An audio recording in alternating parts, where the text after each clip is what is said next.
ជំនួសបងប្អូនទាំងគ្នាឥឡូវនេះមកជួបគ្នាសាច់ថ្មីខានជួបបងប្អូនយូរហើយបងប្អូននឹកខ្ញុំអត់មួយរយៈនេះខ្ញុំមានរបួសច្រើនបន្តិចបងប្អូនចឹងអត់សូវបានធ្វើវីដេអូចែករំលែកឲ្យបងប្អូនបានដឹងទេហើយបងប្អូនចង់ប្រើអេប Adobe អត់បើចង់ប្រើអាចគ្នាទៅនឹងជាមួយខ្ញុំបានចឹងថ្ងៃនេះខ្ញុំចង់ប្រាប់ថាប្រហែលថ្ងៃហើយមិនមែនថ្ងៃហ្នឹងទេគឺខ្ញុំវាយរជាមួយនឹងកាហ្វេគឺមានភ្ញៀវកំងច្រើនមែនទេមិនថាថ្មីថាចាស់ហើយកាហ្វេយើងញ៉ាំទៅគឺល្អណាបងប្អូនសុខភាពយើងណាហើយខ្ញុំនាំទៅមើលថ្ងៃហ្នឹងបានប្រហែលធំហើយនេះ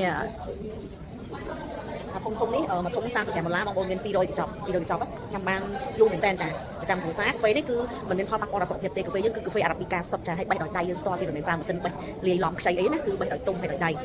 អញ្ចឹងបងប្អូនមានបញ្ហាសុខភាពផ្សេងក៏អាចសាកល្បងញ៉ាំជាមួយកាហ្វេនេះបានយើងអាចញ៉ាំបានទូទៅទាំងអស់អត់មានបញ្ហាទេដោយសារកាហ្វេនេះមានជាតិស្ករឡំនៅក្នុងនឹងស្រាប់ហើយស្ករហ្នឹងគឺគេដកស្រង់ចេញពីទឹកដោះគោស្រស់បានន័យថាស្ករកាស៊ីនណាបងប្អូនចាហើយគេដកហូតនៅសារជាតិដែលមិនល្អចេញអស់ហើយអញ្ចឹងបងប្អូនមានបញ្ហាសុខភាពអាចញ៉ាំបានធម្មតាមិនមែនជាកាហ្វេព្យាបាលសុខភាពទេប៉ុន្តែវាជួយទៅដល់គេហៅថាធ្វើឲ្យយើងស្រស់ស្រាយចាធ្វើឲ្យយើង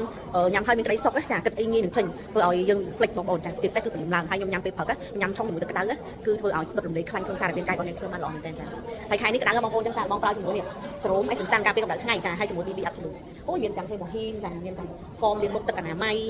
នេះក្តាប់សើបងប្អូនចាក្តាប់សើនេះយើងក្មេងៗហ្នឹងប្រើល្អខ្លាំងណាស់អត់មានផលរំខានទេចាអត់រមាត់អីទេចាអរគុណច្រើនបើសិនចង់ប្រើអាចចូលទៅក្នុង website បងប្អូនអាចចុចថា www.atomy.com/kh នៅក្នុងនោះគឺយើងមានអីវ៉ាន់រងបងប្អូនអាចចង់ទិញមួយណាបងប្អូនទាក់ទងនឹងខ្ញុំបានអរគុណជម្រាបលាបា